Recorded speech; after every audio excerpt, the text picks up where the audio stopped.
Hey guys, good morning, or I should say buongiorno.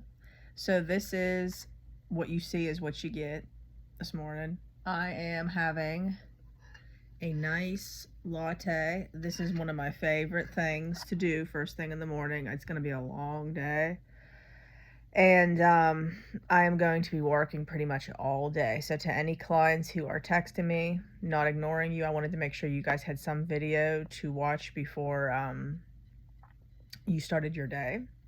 This is something I used to really like to do, and I hope you guys enjoy it. I am, getting ready for the day myself. I don't got much time, but I'm going to be saying my prayers and stuff, and then I am going to be starting work.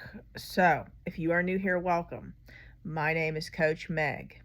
I am a restoration life coach. I have been through the ringer.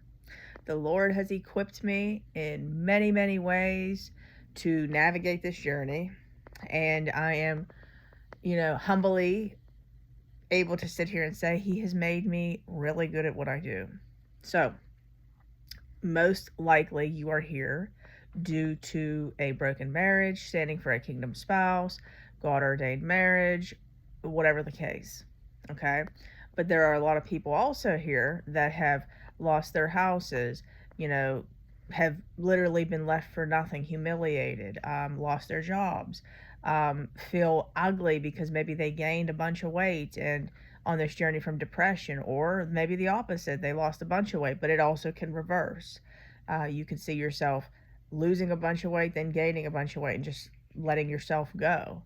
Not taking care of yourself, not prioritizing yourself, witchcraft attacks, you name it. Okay. But however you got here, I just want to let you know that literally the best is yet to come. So the Lord basically had me take 9 months off to kind of take a break. I was taking so many clients, guys. I don't even know how I did it. It was only Holy Spirit strength. Right now, the amount of new emails that are coming through is starting to be overwhelming again, but I know the Lord, He wouldn't have told me to do something I cannot do.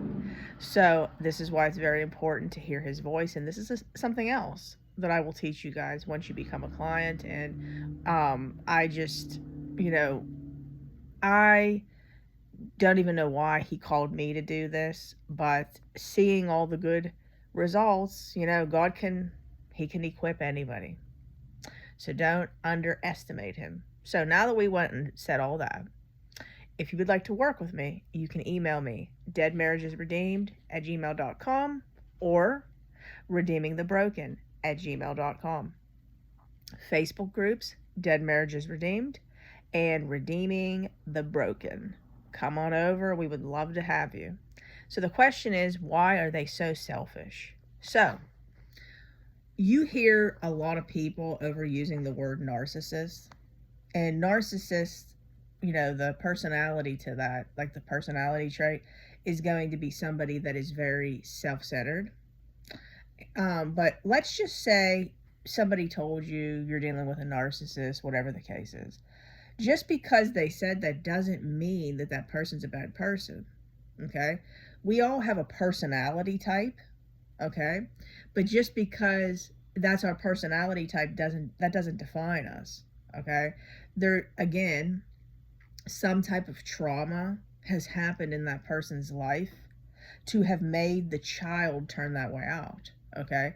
So to kind of educate you guys a little bit, when somebody so-called is identified as a narcissist, okay, and they're very selfish, no empathy, none of it, they typically in childhood were either one, praised over and over by their parents, and they felt like they were elite, okay, which then caused them to become very arrogant, okay, very prideful, okay, so everything was revolved around them.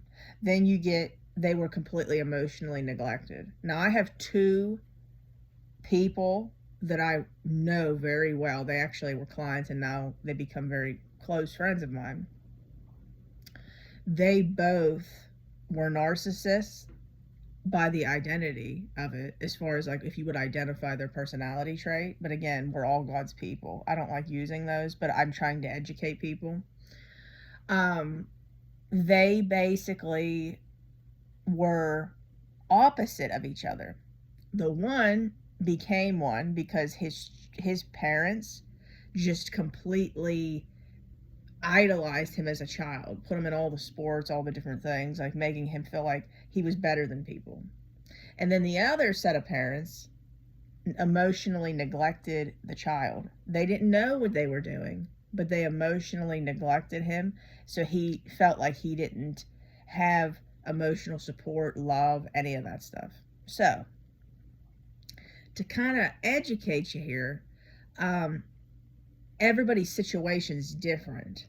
Okay, so that's the logical answer as to why they're selfish. It's their upbringing. Okay, and again, a lot of people throw that narcissist word around. Okay, again, I feel like there should be a combination between logic and spirituality in this journey, because God will lead you to logical things. Like when I was sick, guys, and I had health problems, I kept trying to just wait for God to heal me, spiritually, doing all the scriptures and all that different stuff. And then he kept telling me, Megan, I want you to look up this. I want you to look up that. I want you to start taking these vitamins. I want you to start eating more protein. And I want you to start walking. And I want you to start doing this and doing that. And I'm thinking, what? Like, again, there needs to be, this is why so many people like working with me, because I'm both.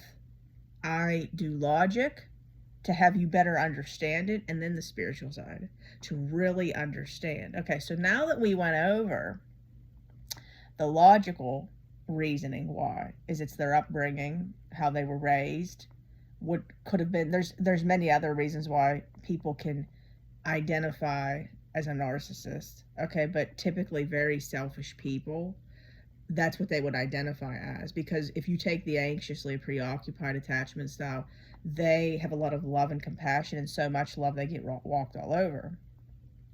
Then you take the dismissive avoidant. They were completely neglected as children emotionally. And none of this is our parents' fault or anything like that, but they did the best that they could. We're all broken people. But the dismissive avoidant, they have love too. Okay, they just are afraid of not being good enough. Okay, there's more to it, but this is just a summary.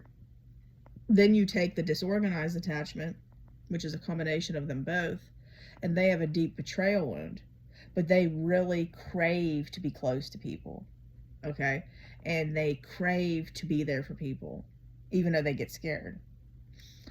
Where the narcissist personality, they only care about themselves. They will throw you to the curb. If there's a better opportunity, bye-bye. That's just how they think. So now again, this is all the logic. Now when we're getting into the spiritual side of why they are so selfish, it's because the devil has promised them something that is better than you. In plain sight, that is what it is. The devil has promised them and gave them an illusion that their life would be better without God and without you. But this really has to do with God, not you. Because see, God is shining through you. Okay? And the spirit that your spouse is carrying is sensitive to the spirit that is in you. So see, this is why we have to have discernment, guys. We have to have discernment. So I hope that this video was helpful and that it broke it down a little bit as to why they are so selfish. Again, if you would like help, I would love to help you. I would love to help you not make the same mistakes I did and a lot of other people. And if it's soon enough in your journey, we really can do this good. Okay? So email me, redeemingthebroken@gmail.com, or deadmarriagesredeemed@gmail.com. Facebook groups, Dead Marriages Redeemed and Redeeming the Broken. Like, share, comment, subscribe. Really helps grow the channel. I appreciate everybody that is. A simple like and a comment really are helpful, because one thing that I'm trying to do is I'm trying to help as many people, because the Lord he has shown, like, that's how you know you're hearing him right, that there was a lot of people out there hurting and they needed my help, and he has shown that that is true. But again, I'm just the vessel. So I love you all so much, and I will talk to you guys soon. Bye, guys.